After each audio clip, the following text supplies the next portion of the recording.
তো সকলকে জানাই শুভ নববর্ষ। নতুন বছর সবার খুব ভালো কাটুক। তো নতুন বছর কার কেমন কাটবে জানি না, আমার তো নতুন বছরে প্রথম থেকেই সমস্যা তৈরি হয়ে গেছে। তো যাই হোক, ফোনের সিমটা আমার খারাপ হয়ে গেছে, নতুন সিম নিয়ে এলাম সেই জন্য দোকান থেকে।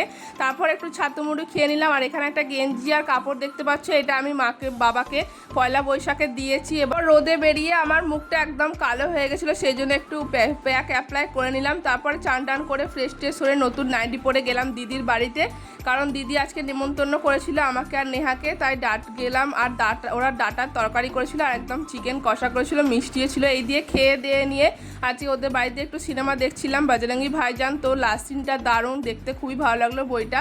তো তারপর বাড়িটারি এসে গেলাম। তারপর দেখলাম যে মা এখানে হালখাতা করে নিয়ে এসছে, মিষ্টির প্যাকেট দিয়েছে আর একটা ক্যালেন্ডার দিয়েছে। তো পয়লা বৈশাখের দিনটা তো আমার এইভাবেই কাটলো। তোমাদের কার কিরমভাবে কাটলো দিনটা অবশ্যই কমেন্ট করে জানিও। ভিডিওটা ভালো লাগলে লাইক শেয়ার সাবস্ক্রাইব কোটাটা।